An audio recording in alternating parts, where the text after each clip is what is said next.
Hello my YouTube family, हरे कृष्णा, राधे राधे। तो कैसे हैं आप सब? आई होप आप सब बहुत अच्छे होंगे, मज़े में होंगे, मस्त होंगे और आप अपना और अपनी फैमिली का अच्छे से ख्याल भी रख रहे होंगे।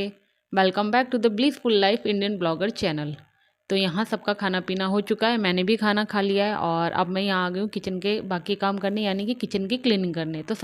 तो सबसे पहले मैंने चकला बेलन क्लीन कर दिया है, जिस पे कि हम लोग रोटियां बनाते हैं, और उसे मैं या तो खाना खाने से पहले क्लीन कर देती हूँ, यानी डिनर से पहले या फिर डिनर के बाद। तो आज तो मुझे लगी थी जोरों की भूख, तो पहले मैंने खाना खाया, उसके बाद मैंने उसको क्लीन किया। और उसको मैं हमेशा ही सेपरेटली क्लीन करती हूँ, कभी भी जूठे बर्तनों के साथ क्लीन नहीं करती हूँ।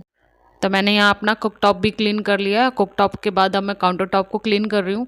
और काउंटर टॉप में डेली सोप से क्लीन नहीं करती हूँ, क्योंकि इतनी नीड नहीं होती, इतना गंदा नहीं होता है। लेकिन वीक में 1 बार और या फिर 2 टाइम्स मैं इसको क्लीन कर देती हूँ, जैसी नीड होती है। और उसके बाद मैं काउंटर टॉप के नीचे भी कुक टॉप के नीचे भी क्लीन कर रही हूँ, क्योंकि जब हम लोग खाना बनाते हैं ना, तो खाने के पार्टिकल्स वगैरह चले जाते हैं उसके नीचे, कुक टॉप के नीचे। तो इसीलिए उसको भी क्लीन करना बहुत ज़रूरी है। और उन्हीं छोटे छोटे पार्टिकल्स की वजह से ना किचन में कॉकरोचेस वगैरह हो जाते हैं। और उसके बाद मैं कुकटॉप के जो पीछे की जो बॉल होती है उसको भी क्लीन कर लूँगी, क्योंकि जब हम लोग सब्ज़ी वगैरह बनाते हैं तो ऑयल मसाले के छींटे वगैरह जाते हैं, तो उसको भी मैं क्लीन कर लूँगी। तो उधर काउंटर टॉप और कुकटॉप तो क्लीन हो चुका है। और इसके बाद अब मैं यहाँ आ गई हूँ बर्तन धोने के लिए।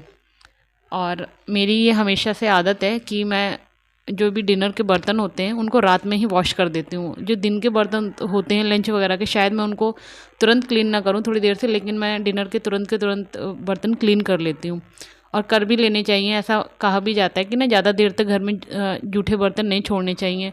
और रात में अगर आप छोड़ देते हैं तो फिर चूहे, कॉकरोचेस वगैरह ये सब होने का ज़्यादा डर रहता है। और ये सारी चीज़ें ना धीरे धीरे से हैबिट में आती हैं, एकदम से कोई नहीं सीखता है। और जब से मेरी शादी हुई तब से मुझे याद नहीं है कि मैंने कभी भी रात में जूठे बर्तन छोड़े हों। और ये आदत मुझे मेरी मम्मी को देखते देखते आई। मैंने बचपन से उन्हें देखा है, उन्होंने कभी भी खाने के बर्तन कभी भी वो जूठे नहीं छोड़ती थी रात में। तो ये हैबिट मेरे अंदर भी आ गई है। तो यहाँ पे मैं फटाफट से अपने बर्तन क्लीन कर लूँगी। और जब डिनर के बर्तन रात में ही क्लीन हो जाए ना, तो सबसे ज़्यादा फ़ायदा मॉर्निंग में होता है इसका, कि जब भी आप मॉर्निंग में काम करने के लिए आते हैं या कुछ भी आप ब्रेकफास्ट वगैरह प्रिपेयर करने आते हैं, तो आपको पहले बर्तन क्लीन करने की ज़रूरत नहीं होती है, क्योंकि ऑलरेडी आपका किचन एकदम नीट एंड क्लीन होता है। और ये बहुत छोटी छोटी सी चीज़ें हैं जिन्हें कि अगर रात में ही कर लिया जाए तो मॉर्निंग के काम बहुत ही ईजिली और स्मूथली हो जाते हैं। तो अगर आप भी इन टिप्स और ट्रिक्स को फॉलो करेंगे तो आपको भी ज़रूर डेफिनेटली आपको हेल्प मिलेगी। मेरे लिए तो ये सारी टिप्स एंड ट्रिक्स बहुत ज़्यादा वर्क करती हैं। और मॉर्निंग में तो ऑलरेडी इतने सारे काम होते हैं, अगर हम अपने रात के काम भी मॉर्निंग के लिए पेंडिंग छोड़ देंगे तो फिर तो काम करना थोड़ा सा मुश्किल हो जाएगा। तो इसीलिए मैं कोशिश करती हूँ कि मैक्सिमम काम अपने रात में ही निपटा लूँ, ताकि मॉर्निंग के काम बहुत ईजिली हो जाएँ। तो खाने के यानी डिनर के बर्तन क्लीन करने के बाद मैंने अपना सिंक क्लीन कर लिया है, और मैंने अपने हैंड भी वॉश कर लिए थे। और उसके बाद मैं यहाँ पूजा के बर्तन लेके आ गई हूँ। तो मैं इतनी पूजा के बर्तन धो रही हूँ, और 2 लोटों में जल रखा रहता है हमेशा मंदिर में, एक ठाकुर जी के लिए और एक लोटे में और जल रखा रहता है, तो उनको मैं सुबह क्लीन कर लेती हूँ। तो बस जब पूजा करने जाती हूँ मंदिर क्लीन करती हूँ, और ठाकुर जी को और बाकी जो भी श्री विग्रह उनको स्नान करा के और बस पूजा कर लेते। तो इससे भी बहुत ज़्यादा हेल्प मिल जाती है। छोटे छोटे काम जब हम लोग रात में ही कर लेते हैं ना, तो उससे सुबह के काम सच में बहुत ज़्यादा ईजिली और बहुत स्मूथली हो जाते हैं। तो बस बर्तन क्लीन करने के बाद उसे मैं एक कॉटन के कपड़े से पोंछ लूँगी, और पोंछने के बाद इनको अभी बाहर ही रख दूँगी, ड्रॉर में नहीं रखूँगी, ताकि ये अच्छे से एयर ड्राई हो जाए। और बहुत ज़रूरी होता है कि पूजा के बर्तन जो कि पीतल और तांबे के होते हैं, तो अगर आप इनको धुल के ऐसे ही छोड़ दें तो इस पे क्या होता है, पानी के ना दाग पड़ जाते हैं, निशान हो जाते हैं पानी के, जो कि ना देखने में गंदे लगते हैं। चाहे आपके बर्तन कितने भी क्लीन हो तो वो गंदे ही दिखते हैं। तो बस मैं इनको ऐसे कपड़े से पोंछने के बाद और सूखने के लिए, एयर ड्राई होने के लिए रख दूँगी। और इसके बाद मैं फिर से आ गई हूँ किचन में, और यहाँ मैं गर्म कर रही हूँ दूध। तो ये है गाय का दूध, जो कि आनवी के लिए आता है। तो पहले मैं इसको गर्म कर लूँगी, आनवी को दूध दूँगी। और उसके बाद जो बफेलो मिल्क आता है, तो उसमें मैं मलाई भी रात में ही निकाल लेती हूँ। अलग एक कंटेनर है, उसमें निकाल के मैं मलाई को रख लूँगी, और उसको भी गर्म होने के लिए रख दूँगी दूध को।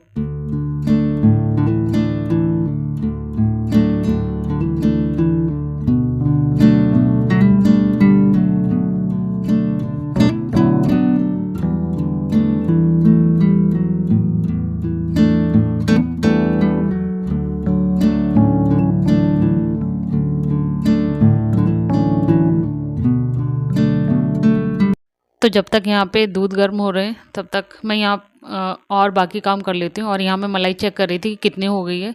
जब ये पूरा भर जाता है बाउल तो उसके बाद मैं घी बना लेती हूँ। तो यहाँ अब मैं बादाम भिगो दूँगी मॉर्निंग के लिए। और जब मैंने बादाम निकाले भिगोने के लिए तो मैंने देखा इसमें बहुत थोड़े से बादाम है, तो इसको भी मैं फिल करके ही रख दूँगी रात में ही, ताकि जब कल मुझे फिर से बादाम भिगोने हो तो तब मुझे ये काम ना करना पड़े। और तुरंत के तुरंत ही, मतलब जो भी कंटेनर होते हैं किचन में जब मैं काम करती हूँ और वो उनको फिल करना होता है मैं तुरंत कर लेती हूँ, आगे के लिए पेंडिंग नहीं छोड़ती हूँ। तो मैंने यहाँ बादाम भी भिगो के रख दिए हैं और जो इसमें बाउल में ख़त्म हो गए थे बादाम उसको भी मैंने फिल कर लिया है।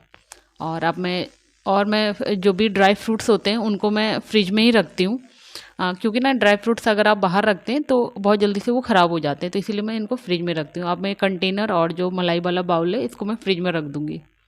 और तब तक मेरे जो ये बर्तन थे वो भी एयर ड्राई हो चुके हैं, पूजा वाले बर्तन, इनको मैं ड्रॉर में रख दूँगी। और ठाकुर जी की माला और मुकुट निकाल दूँगी और बाकी जो भगवान जी हैं उनकी भी माला वगैरह निकाल दूँगी और मंदिर का पर्दा लगा दूँगी। और 9 बजे तक मैं ये काम कर लेती हूँ, 9 बजे तक मंदिर में पर्दा मैं लगा देती हूँ। और अगर मुझे जैसे राजमा या छोले कुछ भी बनाने हैं, इस तरह की कोई प्रिपरेशन है खाने की, तो वो भी मैं रात में कर लेती हूँ। बट आज ऐसा कुछ था नहीं तो मैंने किया नहीं। तो सारे काम हो चुके हैं और इसी तरीके का होता है मेरा नाइट टाइम रूटीन। और आनवी के पापा भी दूसरे रूम में अपना कुछ काम कर रहे हैं लैपटॉप पे, आनवी भी उनके साथ ही बैठी हुई है। आनवी आ जाए फिर उसको मैं दूध पिलाऊंगी, फिर हम लोग सोने जाएंगे। और आनवी को तो जैसे जैसे रात होती है ना उसे उतनी ज़्यादा मस्ती चढ़ती है। अभी तो वो आएगी कम से कम 1 घंटा खेलेगी, पहले तो दूध पीने में नाटक करेगी फिर सोएगी, बच्चे ऐसे करते ही हैं। और इसके अलावा जो मैंने आपको अपना नाइट टाइम रूटीन दिखाया उसमें कुछ अगर मुझे जो भी नेक्स्ट डे कुछ भी प्रिपेयर करना होता है लंच ब्रेकफास्ट में, जिसकी प्रिपरेशन पहले से ही करनी हो वो भी मैं करके रख लेती हूँ। बट कल का कुछ ऐसा है नहीं कि मुझे पहले से प्रिपरेशन करनी पड़े। तो बस इसी तरीके का होता है मेरा नाइट टाइम रूटीन। और अभी बजे हैं 9 और 9 साढ़े 9 बजे तक और मैक्सिमम 10 बजे तक तो मेरा काम हो ही जाता है सारा। 10 तो बहुत ही रेयर होता है कि 10 बज जाए। और काम चाहे जल्दी हो जाए, जैसे आज 9 बजे काम हो गया लेकिन फिर भी सोया तो वही 10 साढ़े 10 बजे ही जाएगा। तो बस ऐसे ही होता है मेरा नाइट टाइम रूटीन। और अगर आपको ये ब्लॉग पसंद आए हो तो प्लीज़ मेरी वीडियो को लाइक शेयर करें और मेरे ब्लॉग्स पे बहुत अच्छे अच्छे से कमेंट्स करें। और जो लोग भी पहली बार आए मेरे चैनल पर उनसे रिक्वेस्ट है कि प्लीज़ मेरे चैनल को सब्सक्राइब जरूर करें। तो चलिए मिलते हैं नेक्स्ट वीडियो में। हरे कृष्णा, राधे राधे।